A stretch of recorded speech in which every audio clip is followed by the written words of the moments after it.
요한계시록 8장 10절이 되겠습니다. 셋째 천사가 나팔을 부니 횃불같이 타는 큰 별이 하늘에서 떨어져 강들의 3분의 1과 여러 물샘에 떨어지니 이 별 이름은 쑥이라.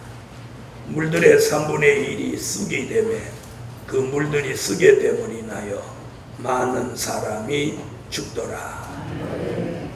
셋째 나팔부터 공부하시겠습니다. 네, 셋째 나팔. 네, 셋째 나팔은 교회 혼란기입니다.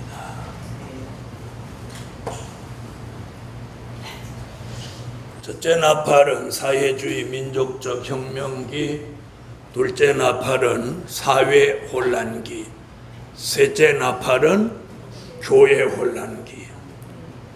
1917년 10월 혁명 공산주의가 시작돼서 지구 땅 3분의 1을 공산화시키고 그 안에 사회를 혼란시켜서 많은 사람이 죽는 숙청과 학살, 자유가 박탈당하며 또 철의 장막을 둘러서 교통이 두절되므로 사실상 사회 혼란이 왔고 또 거기에 따라서 더불어 교회 혼란이 오는 것을 말씀했습니다. 이게 횃불같이 타는 큰 별이라고 하고 있습니다.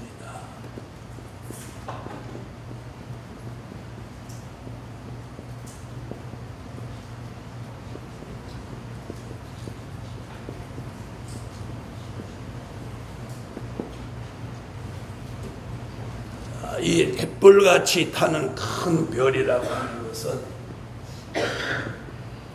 하나님의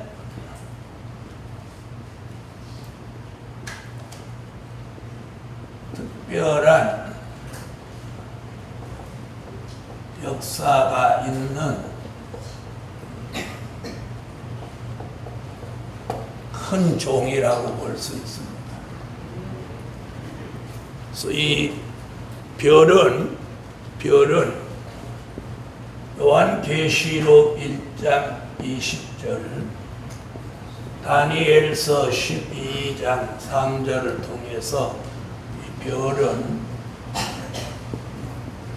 주의 종으로 보고 있습니다.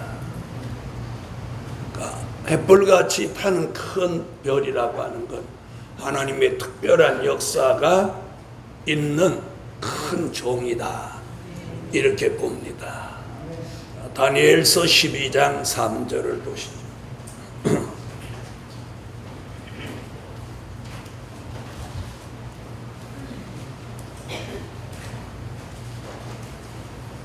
다니엘서 12장 3절 읽어주세요.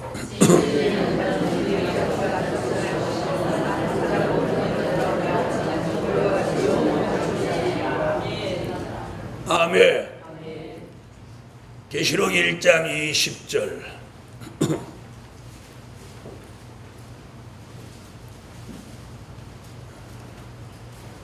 자, 읽어주세요.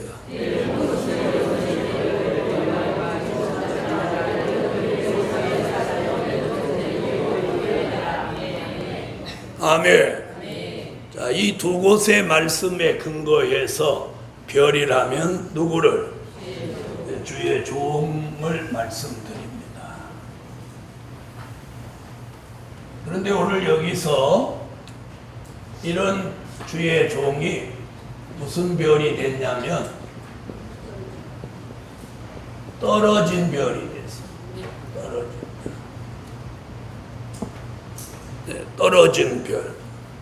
이 떨어진 별의 정의를 내린다면 하나님과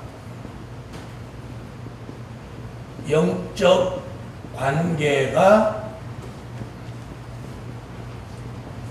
끝이 난 종. 떨어진 별의 정의를 내리라고 한다면 간단하게 이렇게 내릴 수 있습니다. 하나님과 영적 관계가 끝이 난 종. 이런 종을 뭐라고? 떨어진 별이다. 그럼 과거의 성경의 역사 속에서 떨어진 별같이 쓰임을 받았던 사람이 누구냐면 엘리 제사장을 말할 수 있습니다.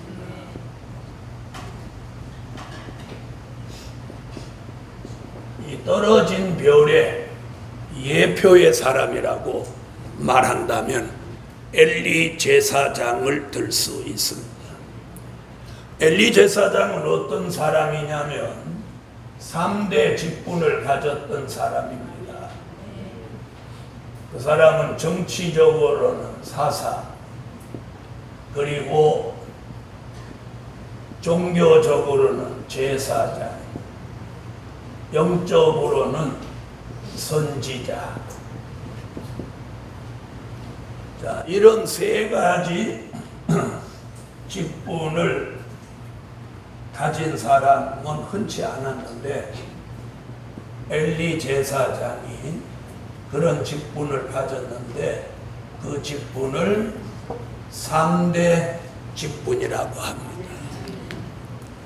네, 성경에서 이 3대 직분을 함께 가지고 있었던 사람은 이 엘리 제사장 그리고 그 후임으로 있던 사무엘, 이렇게 두 사람이 가장 유일한 3대 직분자다. 이렇게 보고 이들이 가졌던 그 3대 직분을 마지막에 하나님의 인맞은 종이 그 3대 직분을 앞으로 받게 됩니다.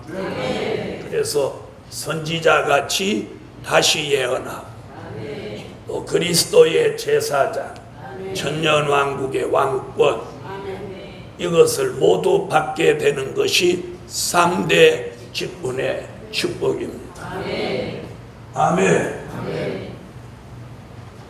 3대 직분의 축복을 받았음에도 불구하고 엘리 제사장은 하나님과 무엇이 끝이 나서 영적 관계가 끝이 난 종이고, 사실상 영적 관계는 끝이 났지만 그는 죽을 때까지 3대 직분을 내려놓지 않았다는 거예요.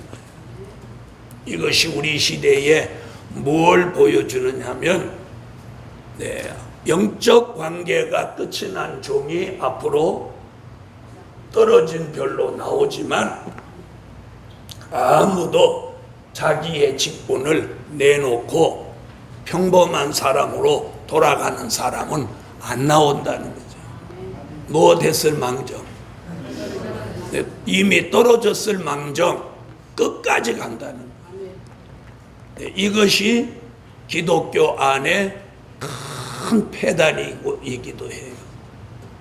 여러분, 세상에서는 자기 시대가 끝나면 조용히 내려놓고 이렇게 물러가는데 기독교는 안 물러가요. 저도 안 물러갈 거고. 오늘 중요한 것은 떨어진 별이 되면 안 됩니다. 떨어진. 다시 말하면 하나님과의 영적 관계가 끝이 나서는 안 된다. 영적 관계가 계속돼야지. 아멘. 그래서 엘리 제사장은 나이 먹고 몸이 비둔하고 눈이 흐려지면서 하나님과의 영적 관계가 끝이 났지만 사무엘은 죽는 날까지 하나님과의 영적 관계를 원만하게 이끌어간 종이다. 할렐루야. 그래서 우리 시대에 붙들린 별의 예표는 사무엘, 떨어진 별의 예표는 엘리 제사장, 이렇게 보는 것입니다. 그런데 오늘 셋째 나팔 불면서 지금 떨어진 별 이야기가 나옵니다. 자, 떨어진 별은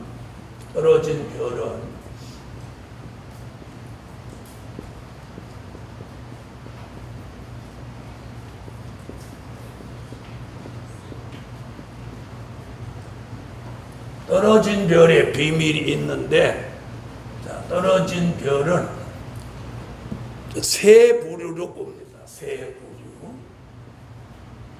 첫째는 오늘 지금 말한 강과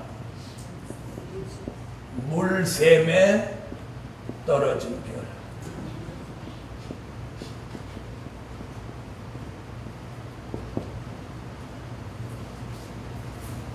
이 강과 물샘이라고 하는 건 잠언서 14장 27절에 보면 교회와 은혜 역사가 있는 곳이라고 말할 수 있습니다. 다시 말하면 교회 밖에서 떨어진 게 아니고 교회 안에서 떨어졌다. 그 별 이름을, 그 떨어진 별의 이름을 뭐라고 하느냐면 쑥이라고 합니다. 별 이름을 지금 쑥이라고 하고 있어요. 쑥. 그러죠? 네. 이 별 이름은 쑥이라.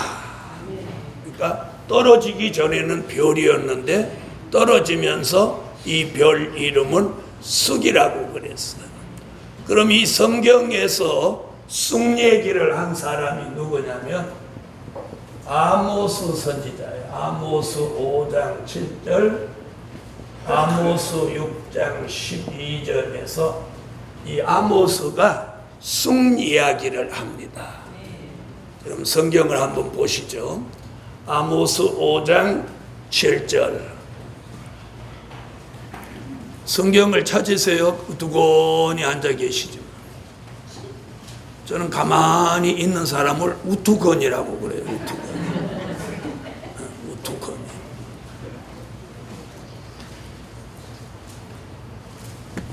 성경을 찾아야 돼요. 아모스 5장 7절. 네, 읽으세요.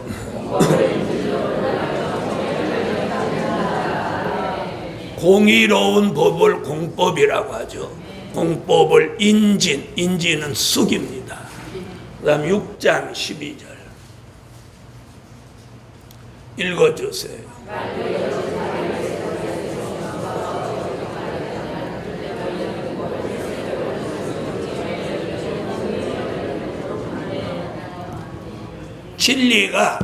진리가 신선한 꼴이라면 비진리는 쑥입니다.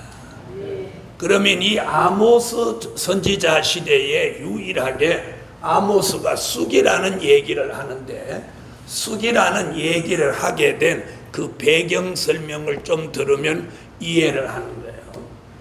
자, 아모스라는 선지자가 선지자로 부름을 받았는데, 이 사람은 뭐 하던 사람이냐면 목자입니다. 목자. 그리고 뽕나무를 배양하는 사람이에요. 뽕나무를 기르니까 아마 누에를 쳤는가 보죠.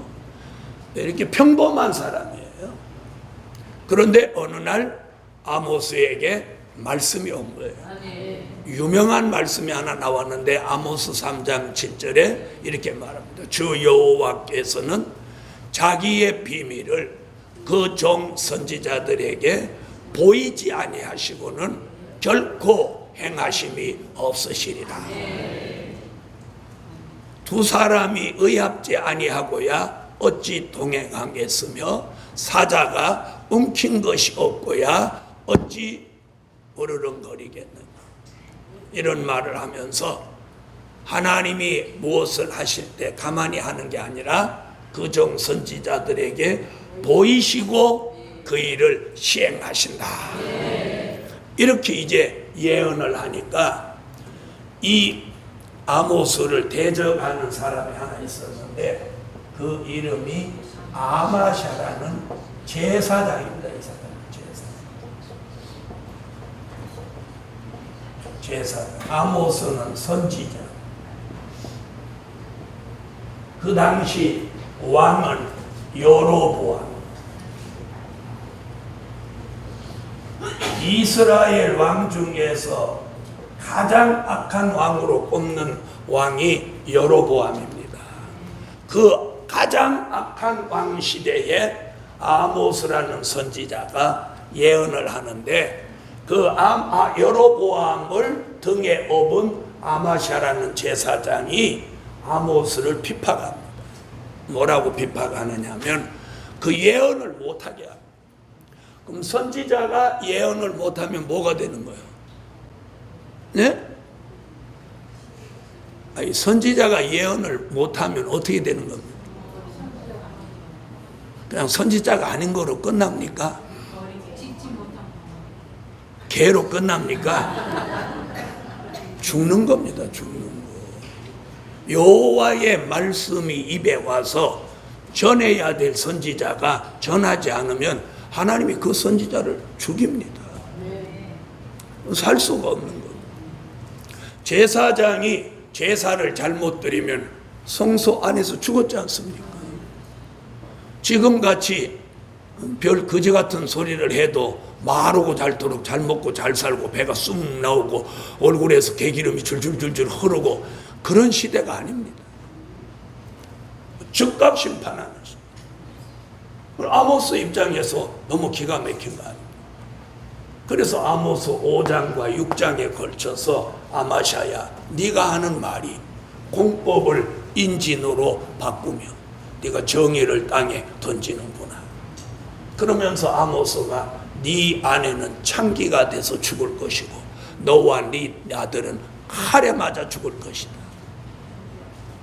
그래서 그 가정이 아모스 끝에 쭉 가보면 이 가정이 아주 결단이 납니다.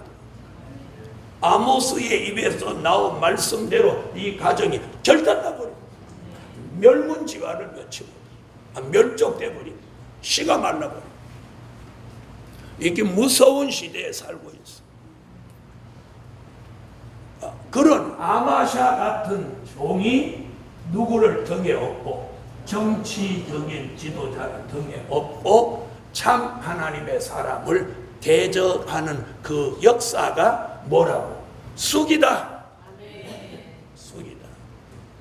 그래서 그 쑥으로 인해서 오늘 본문에 보니까 많은 사람이 죽는다. 우리 시대에 지금 그런 일이 교회 안에서 발생한다는 거예요. 발생한다. 그래서 누가 득세하냐? 여러분, 참보다는 거짓이 득세합니다. 여러분, 주의 종이 바로 살려고 하는 사람하고 막 사는 사람하고 붙으면 누가 이깁니까? 막 사는 사람이 이기죠. 누가 역사해 주지 않는 한, 하나님이 역사해 주지 않는 한 막 사는 종이 이기고 잘라. 그러나 하나님이 그 일에 개입하면 막 사는 종은 머지않아 끝장납니다. 그래서 이 시대가 하나님의 뜻대로 바로 살려고 하는 사람은 참으로 힘겨운 시대예요. 그래도 하나님의 역사가 있으니까 그걸 배경으로 믿는 종은 담대해질 수 있는 거예요. 그런데 그 쑥을 강과 물샘에 갖다 담그어 놓으니까 이번에는 쑥이 변해서 무슨 물? 쑥물이 되는 거예요. 쑥물. 그래서 지금 11절 한번 읽어보시죠. 11절.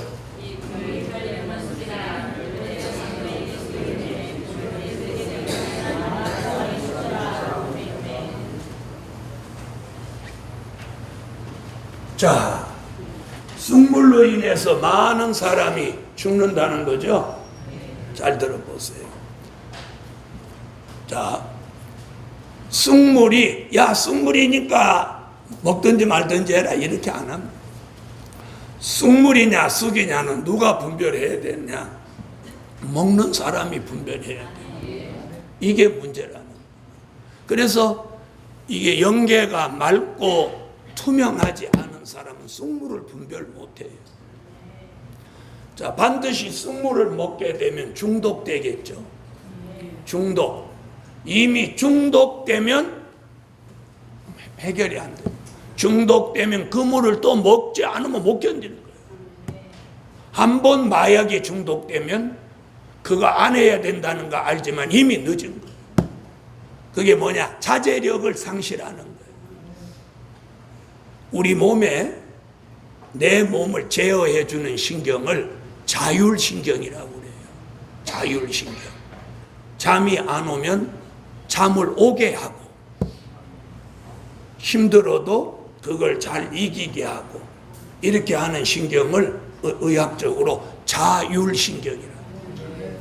이 자율신경이 너무 오랫동안 스트레스를 받으면 이 자율신경이 망가져 버린다. 그러면 그 사람이 어떤 현상이 일어나느냐 하면 통제력을 상실해 버려요. 그래서 내 몸을 내가 통제를 못하는 거예요. 술물에 중독되면 그렇게 되는 거예요. 그래서 비진리에 빠진 사람이 그 비진리에서 못 나오는 이유가 뭐냐? 이미 중독됐기 때문에 못 나오는. 그 물도 물은 물이에요. 쑥물이라서 그렇지. 그래서 마시지 않고는 안 되는데 또 마셔야 되고 또 마셔. 그래서 그럼 이 쑥 얘기는 아모스가 했는데 쑥물 얘기는 예레미야가 합니다. 예레미야 9장 15절, 예레미야 23장 15절로 16절.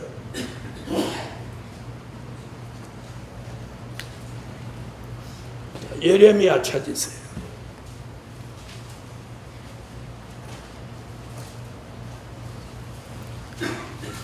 찾으셨으면 예레미야 9장 15절.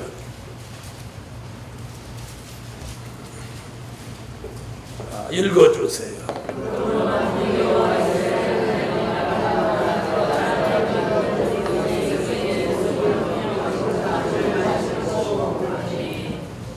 독한 물을 마시고, 그 다음 23장. 예레미야 23장.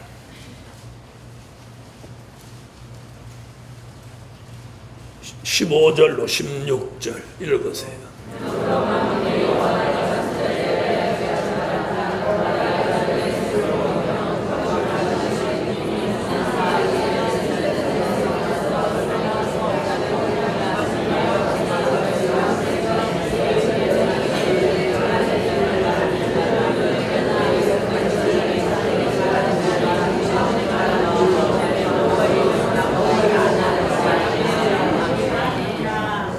이걸 정리하면 무슨 말이냐면 하나님이 주시지 않은 말씀을 자기 마음대로 말하는 거짓 선지자의 사악한 교훈이 쑥물이라는 거예요.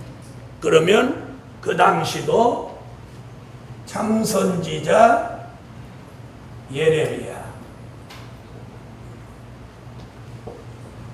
반대로 왕궁 선지자, 이렇게 나눠. 예레미야는 참 선지자, 왕궁 선지자는 거짓 선지자. 그 당시 왕궁에 수백 명의 선지자들이 있었습니다. 왕궁에 있었다는 얘기는 결국 이 사람들도 누구를 등에 업었다는 거죠. 정치적인 배경을 등에 업은 선지자들이 수백 명이 예레미야를 비판합니다. 그래서 예레미야를 왕궁 시위대 뜰 물웅덩이 안에다가 가두고 예레미야를 예언하지 못하게 하고 미친 사람 취급을 합니다. 자, 이 왕궁 선지자 수백 명의 그 사악한 교훈을 예레미야가 뭐라고 경고하냐? 쑥물이다. 그러면서 그들의 쑥물을 경계하고 예레미야 3장에 생수의 근원이신 여호와께로 너희가 돌아오라. 그러면서 예레미야 1장에 끓는 가마가 북쪽에서 남쪽으로 기울어지는 걸 말하면서 환란이 북방에서 엿보아 옴이라. 그러며 살구나무 꽃이 피는 걸 보면서 그 환란이 속히 임박하게 올 것이다. 이렇게 예언하고 있습니다. 자, 참선지는 혼자, 왕궁선지는 수백 명. 왕궁 선지자들은 뭐라고 예언하느냐 하면 환난은 없다, 안전하다, 평안하다 이렇게 예언을. 그 다음에 예레미야 선지는 늘 제가 말씀드렸지만 머리도 부시시하고 얼굴도 부시시하고 눈곱도 꼈을 거예요. 세수도 잘 못하고 맨발에다가 허리띠가 뭐 문제가 됐는지 바지가 내려가서 볼기를 다 드러내고 꼭 미친 사람 같이 해가지고 막 거기다 또 울기까지 하네. 징징징징 울고 다니면서 이 민족이 환난을 당하는데 여호와께로 돌아오라, 회개하라 막 이렇게 말하고, 왕궁 선지자는 빤빤하게 차려입고 그런 일은 없다, 평안하다, 안전하다. 예레미야 저 미친 선지자 말 듣지 마라. 이러니 사람들이 누구 말 듣겠어요? 여러분, 그래서 이 거짓 선지자는 수가 많고 참 선지자는 혼자니까. 거기에다가 숫자가 많은 사람들은 좋은 예언을 하고 숫자가 없는 이 사람은 환난이 온다고 예언하니까. 자, 그래서 지금 기근과 지진이 지금 동시에 오고 있어요. 그럼 마태복음 24장 다 한번 찾아보시죠. 6절로 8절. 제 말이 그게 제 얘기인가 예수님 말씀인가 한번 보세요. 자, 마태복음 24장 6절로 8절. 자, 같은 나라가 같은 나라, 같은 민족이 같은 민족을 향하여 전쟁을 일으킬 때가 되면 뭐가 동반해? 기근과 지진이 있으리.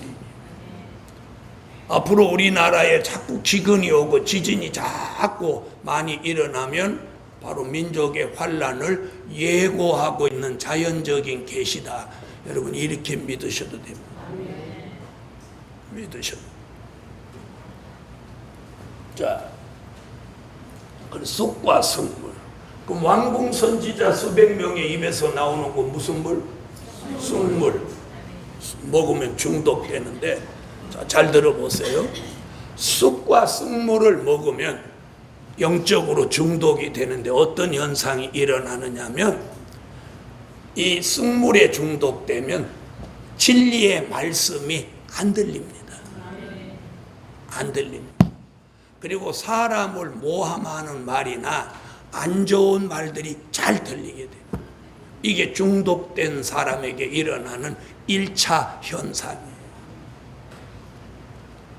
자, 예레미야 시대나 아모스 시대나 쑥과 쑥물에 중독된 사람이 참 선지자 하나님의 말씀이 들렸나요? 안 들렸나요?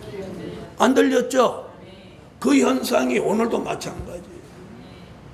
참 하나님의 사람의 목소리는 안 들리고 거짓된 종들의 목소리가 들려지는 게 이게 쑥과 쑥물에 중독돼서 일어나는 현상이라는 거예요. 그리고 성경을 통해서 깨우치는 말은 귀에 거슬리고 거짓된 말은 그 말이 듣기 좋아지는 거예요. 그래서 성경을 통해서 바른 교훈은 듣기 싫어하고 거짓 선지자의 그 거짓되고 유혹하는 그런 듣기 좋은 말은 잘 들리는 거예요. 그런데 지나간 성경의 66권 역사를 뒤돌아봐도 참 선지자는 어느 시대나 회개하라고 했고 하나님의 경고를 외쳤고 못했어요. 어느 시대나 안 좋은 예언들을 했단 말이에요. 그런데 어느 시대나 거짓 선지자는 귀에 거슬리는 말을 하지 않고 귀에 듣기 좋은 얘기들만 했던 거예요. 그래서 오늘 강과 물샘에 떨어진 별은 쑥과 쑥물로 많은 사람을 죽이는데, 바로 아모스 시대, 예레미야 시대 같은 시대가 다시 우리 시대에도 와서 교회가 뭘 겪게 돼? 혼란을 겪게 된다는. 자, 그럴지라도 뜻이 있는 사람은 쑥과 쑥물을 분별하게 됩니다. 할렐루야. 그걸 분별할 수 있는 은혜가 뭐냐면 영적 감각입니다. 영적 감각, 또 영적 기능입니다. 그래서 하나님이 뜻이 있는 사람은 영적 감각과 영적 기능을 소생케 하고 살아나게 하셔서 진리와 비진리, 쑥과 쑥물, 이것들을 분별할 수 있는 능력을 주시는 거예요. 그 역사 받읍시다. 그래서 영적 감각, 영적 기능이 살아나야 되는데, 그럼 이것이 어떻게 하면 죽어지고 이것이 나빠지냐? 쑥물을 먹으면 중독이 되니까 이 기능과 감각이 무뎌져 버립니다. 그러면서 기도를 못하게 되는 거예요. 기도. 그래서 쑥과 쑥물에 중독된 사람은 절대 말씀 중심으로 못 가고 은혜를 못 받고 기도를 못 하는 거예요. 그래서 잘못된 데서는 주로 방언으로 기도를 못하게 하고 기도보다는 말씀을 많이 가르친다고 하는 거예요.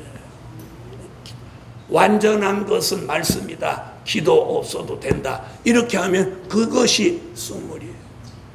기도는 영의 호흡입니다. 성경 66권 창세기로부터 계시록에 이르기까지 하나님의 뜻대로 말씀 중심으로 살았던 어느 종들이 기도 안 한 종들은 성경에 없습니다. 아멘.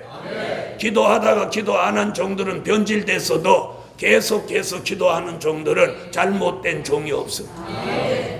그래서 말씀과 기도, 성령의 은혜는 함께 가야 돼요. 말씀만 있어도 안 되고 기도만 해도 안 되고 은혜만 받아도 안 되고 말씀, 진리, 성령의 은혜, 그리고 기도, 그리고 그 사람의 생활, 이것이 함께 완성되어야만 참 하나님의 사람이 되는 것입니다.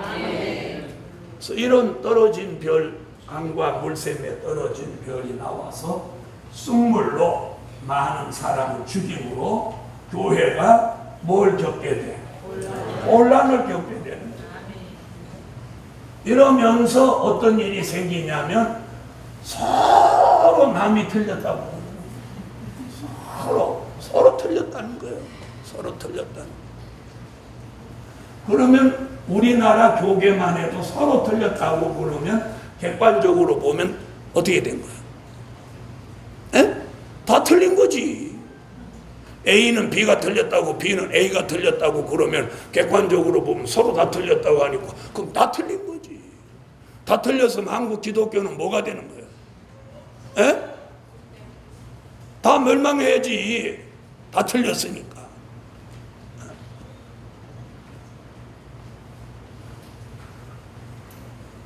자기나 잘할 생각 안 해.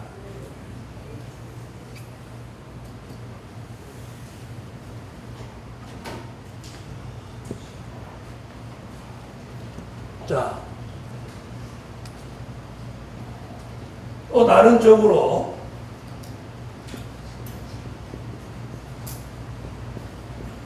참고로 떨어진 별 얘기를 계속해 보겠습니다.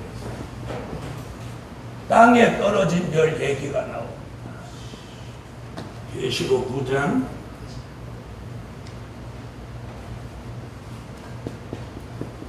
1절로 2절에서 땅에 떨어진 별. 9장에 가서 공부할 일이지만 떨어진 별 얘기 나왔으니까 조금 하고. 자, 땅에 떨어진 별. 자, 땅에 떨어진 별은, 떨어진 별이 뭘 받냐면 무저갱의 열쇠를 받아가지고 무저갱을 여니까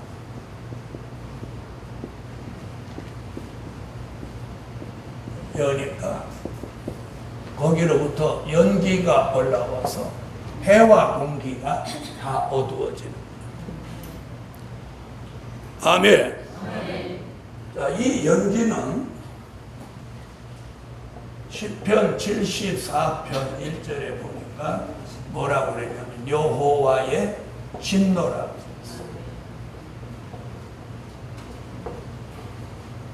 했어요. 이 무저갱으로부터 올라온 연기가 세계를 덮음으로 이때를 뭐라고 하느냐면 흑암시대라고 합니다. 무슨 시대? 흑암시대. 흑암시대를 이사야 60장 2절, 마태복음 25장 5절로 6절, 요한계시록 9장 1절로 2절, 이 흑암시대를 이렇게 어두움이 땅을 덮고 캄캄함이 만민을 가리운다. 밤중이 된다. 무저갱으로부터 올라온 연기가 해와 공기를 어둡게 한다. 자, 이런 시대를 이름해서 흑암시대. 흑암. 어두움이 지배하는 시대. 아멘.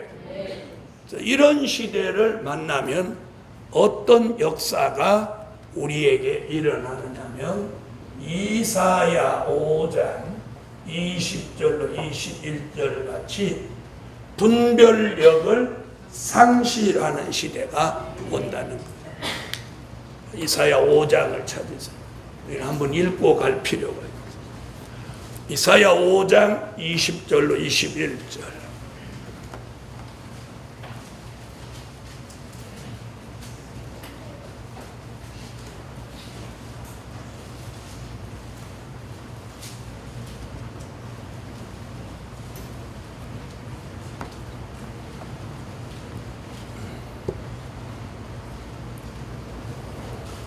네, 읽어주세요.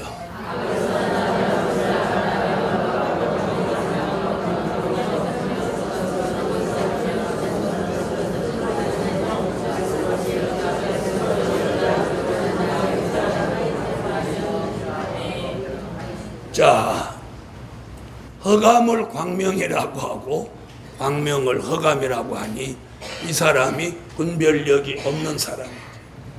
그래서 이 어두움에 속하면 아까 쑥물은 중독되고 흑암은 그 사람을 어둡게 합니다. 그래서 아까 뭐라고 그랬어요? 쑥물에 중독되면 영적 감각과 영적 기능을 상실하게 되고 이 흑암이 사람을 덮어버리면 영적 분별력을 상실합니다.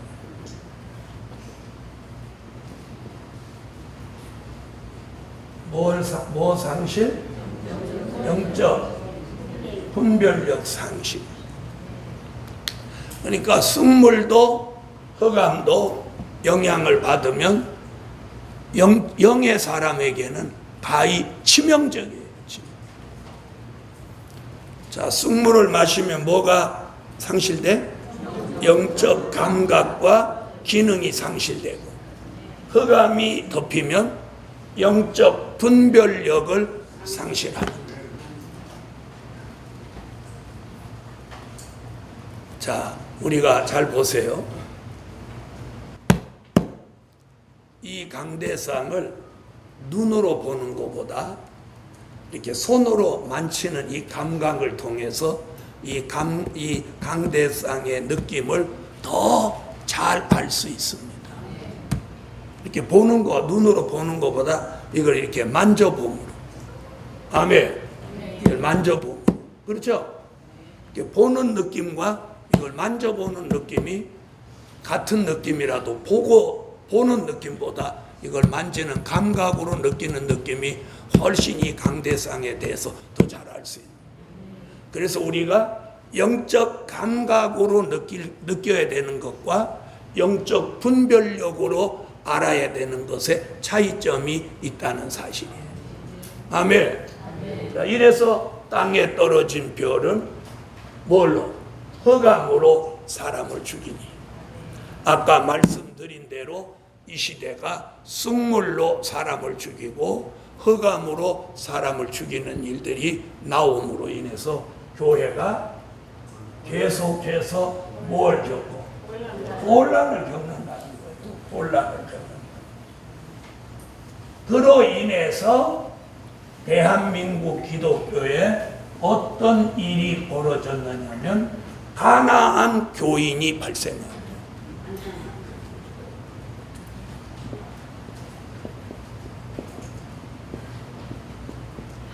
무슨 교인? 가나안 교인. 교회 안 나가. 어디 안 나가? 교회 안 나가. 예배 안 나가. 새벽 기도 안 나가.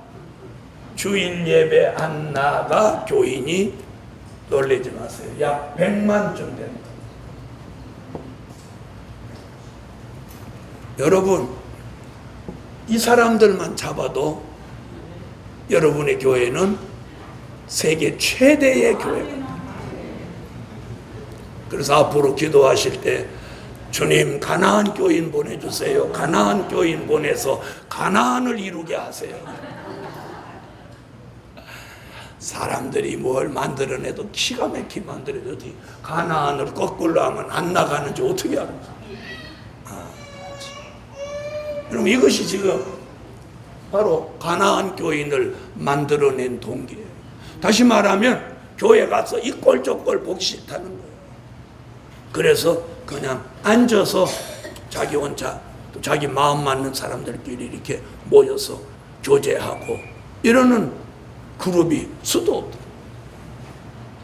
그걸 이름하여 가나안 교인이 100만이면 뭐 우리나라 교인들이 한참 많이 움직일 때면 1200만 잡았고 지금은 약 뭐 700만 또 안 된다 이렇게 보는 사람도 있고 뭐 800만은 될 거다 이렇게 하는데 정확하게 몰라요. 그 왜 그러냐면 교회마다 출석 교인 안 따지고 재적 교인 따져요. 저도 재적 교인 따지면 몇천 명 돼요. 재적 교인이 뭐냐면 교회에 적을 올린 사람을 재적 교인이라고. 그러면 한 사람이 교회를 10군데 가면 교회 재적 교인을 몇 명 만들어냈어요. 네? 그러니까 실상이 없는 가상적인 교인이 한 사람이 9배를 만들어내요. 그러니까 한국 교회 수치는 전부 뻥이다. 이렇게 보아야 맞는 거예요. 그러면 가히 가나안 교인이 100만이라고 한다면 대한민국 교계에 굉장히 큰 영향을 이들이 가지고 있는 거예요. 이들이 어느 날 마음의 변화가 와서 어느 교회로 쏠림 현상이 일어나면 신생 로마가 아니고 신생 대형 교회가 탄생하는 거예요.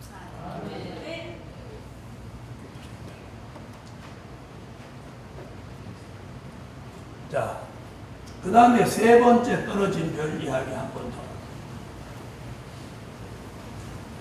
붙들린 별은 한 부류인데 떨어진 별은 세 부류나 되니까 뭐가 더 득세한다는 거예요? 비진리가 훨씬 더 득세한다. 자, 세 번째는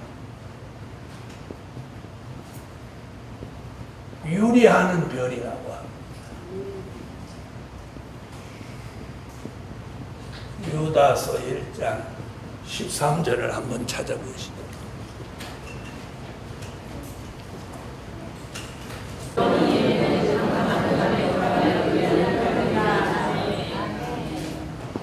이 별은 또 거품을 품어요. 거품. 그런데 어디로 돌아가기로? 캄캄한 흑암으로 돌아가기로 못한 별, 예비된 별이다. 유리한다는 자체가 뭐냐? 떨어졌다는 얘기죠. 떨어졌다. 자, 그럼 거품. 이 성경적으로 근거는 찾지 못했습니다. 거품이. 거품은 뭡니까? 자, 이렇게 봅니다. 허영, 허풍, 허세, 또요, 허상, 이런 것들이 거품이 아니겠나 이렇게 생각해요. 하나님의 종이 참된 진리를 말해야 되는데 허영이나 앞세우고 허풍이나 떨고 허세나 피고 허상을 추구한다면 이는 참 하나님의 종이 아니라고 생각합니다. 아멘. 이걸 성경에서는 무슨 별? 유리하는 별이다. 유리하는 별이다. 이렇게 봅니다. 떨어진 별이 이렇게 세 부류로 나와서 참으로 교회가 혼란을 겪고 있지만 하나님이 장중에 붙들고 쓰시는 종들이 있어서 교회의 혼란을 잠재우고 이 교회가 마지막에 신령한 영적 교회로서 새로운 힘을 얻고 막중한 사명을 감당할 교회가 건재하게 된다는 것을 계시록 12장 1절로 6절에서 말씀하고 있는 것입니다. 그래서 떨어진 별이 나와도 붙들린 별이 있으므로 소망이 있습니다. 아멘. 네 번째 나팔을 한번 보겠습니다.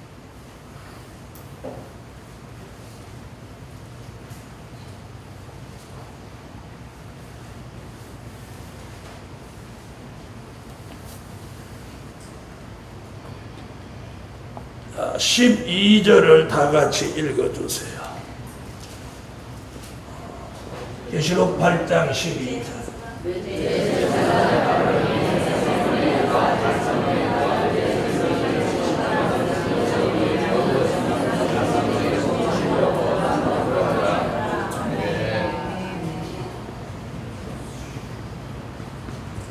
자, 이때를 네 번째 나팔 보면 이걸 악의 발전기라고 합니다. 그래서 이제 넷째 나팔에 들었으면 주의 재림이 임박하기 때문에 악이 극도로 강성해진다. 이렇게 말합니다. 다시 말하면 이 때가 되면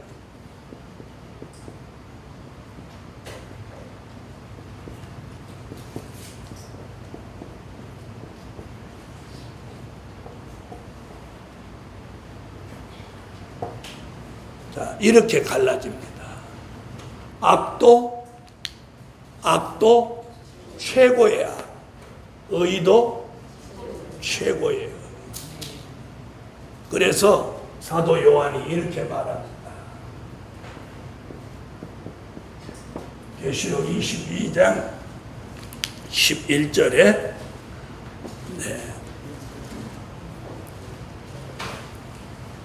한번 보세요. 참고하세요. 계시록 22장 11절.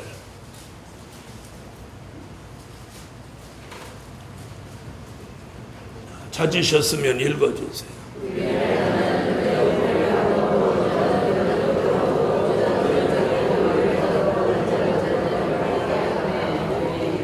그래서 하나님이 악한 사람은 아주 악하게 만들고 의로운 사람은 가장 의롭게 합니다.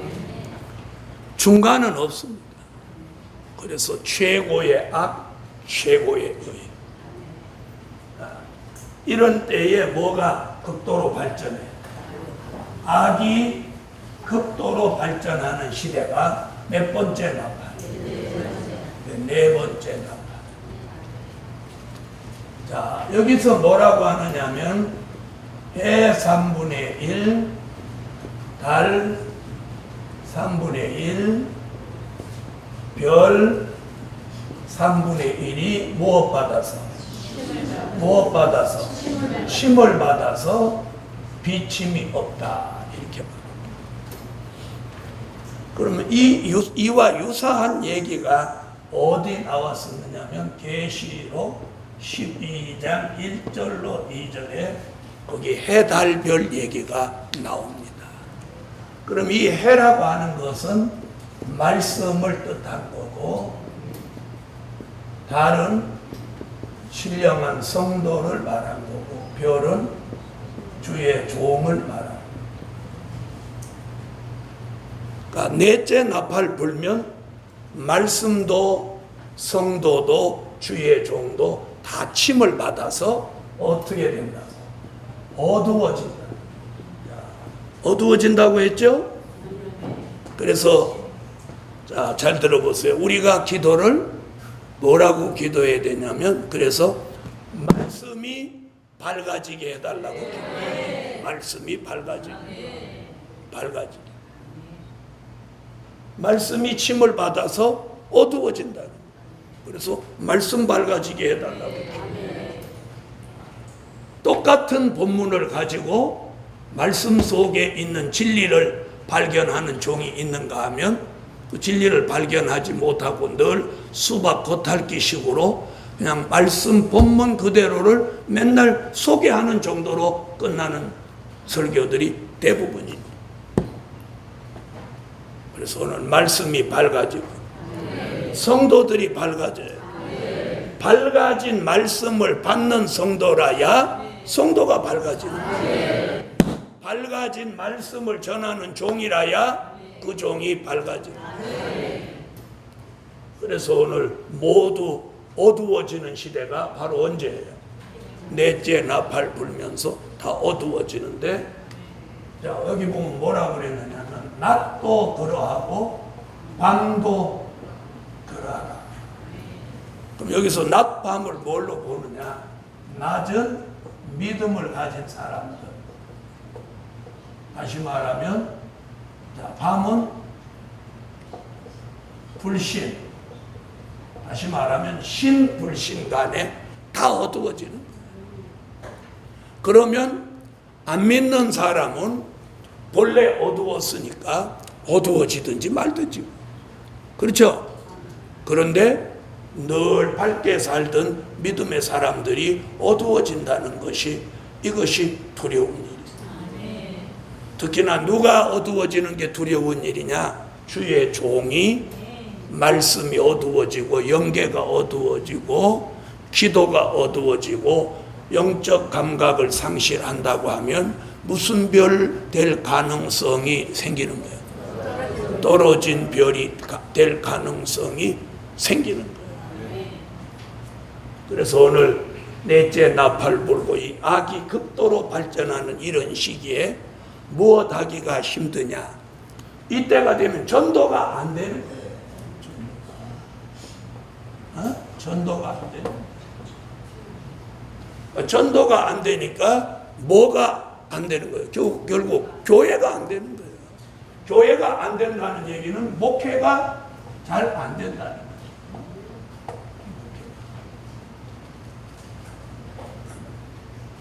자, 그럼 들어보세요. 그러니까 이제 어떤 현상이 일어났느냐면, 교인들 간에 이제 조건이 좋은 교회로 사람들이 자꾸 움직이는 거예요. 에? 그러니까 집세를 걱정하는 교회, 건축 헌금을 강조하는 교회, 교인들이 이미 성전을 건축해 갖고 안전하게 있는 교회로 가버리는 거예요. 그것이 한국 교계에 무슨 현상으로 일어났느냐면 쏠림 현상으로 일어났어요. 쏠림 현상. 그러다 보니까 누구든지 무엇 하려고 그래? 무리하게 해서라도 성전을 지려고 하는 거예요. 그랬는데 그렇게 무리하게 이제 성전 졌던 이제 후유증이 이제 작년, 올, 내년에 걸쳐서 이제 폭발하는 거예요. 그래서 그동안은 개척교회, 조그만 교회들이 문을 닫고 생존의 위협을 받았는데, 이제는 내노라 하는 교회, 이름 있는 교회, 눈에 띄던 교회가 이제는 무너지는 현상이 올 내년에 일어납니다. 이것이 무엇으로 인해 발생하느냐? 네 번째 나팔. 악이 극도로 발전하니까 사람이 악에 물들기는 쉬워도 주 앞으로 돌아오는 건 점점 어려워지는 거예요. 그래서 주일학교가 안 되고 중고등부가 안 되니까 대학 청년부가 없어져 버립니다. 서울의 몇몇 교회를 제외하고는 대학 청년부 없어요. 또 그 교회는 대학 청년부가 잘 되는 교회는 안 되는 교회 청년이 그리 가요. 왜? 거기 가야 시집 가니까. 또 거기 가야 장가 가니까. 그러니까 시집가고 장가갈 목적으로 교회로 옮겨가는 거예요. 믿음을 지키기 위해서 교회를 옮겨가는 게 아니고 시집가고 장가가려고 가는 거예요. 그런가 하면 어떤 할머니는 할머니들 많은 교회를 찾아가는 거예요. 이게 오늘의 현실이에요. 그런데 하나님이 이렇게 계속 두느냐? 아니에요. 그럼 하나님이 번개치면 사람들이 깜짝 놀래듯이 하나님이 마지막 때 깜짝 놀랄 일을 일으키셨어. 우리 모두 정신 차리게, 택한 사람을 정신 차리게 하신 때가 옵니다. 그래서 오늘은 여기까지. 내일은 이제 3대와 13절을 기도드립니다. 전능하신 주님 고맙고 감사합니다. 나팔은 쉬지 않고 불고 있지만 우리는 시대의 변화와 변천을 깨닫지 못하고 살아왔으나 이번 성회를 통해서 영적 감각, 영적 기능을 회복하고 영적 분별력을 회복해서 하나님 시대를 보는 안목이 열려지고 주의 재림을 준비하는 삶을 살게 하여 주시고 그동안 우리를 묶고 있던 대로부터 이번 성회를 통해서 자유함을 받을 수 있게 하옵소서. 드려진 예물 응답하시며 오늘 이틀째 수련회에 함께하여 주셔서 우리 선지 생도들을 한 사람 한 사람 붙드시고 복음을 위해서 요긴하게 쓰임받게 도와주옵소서. 예수님의 이름으로 기도하옵나이다. 아멘. 248장입니다.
주의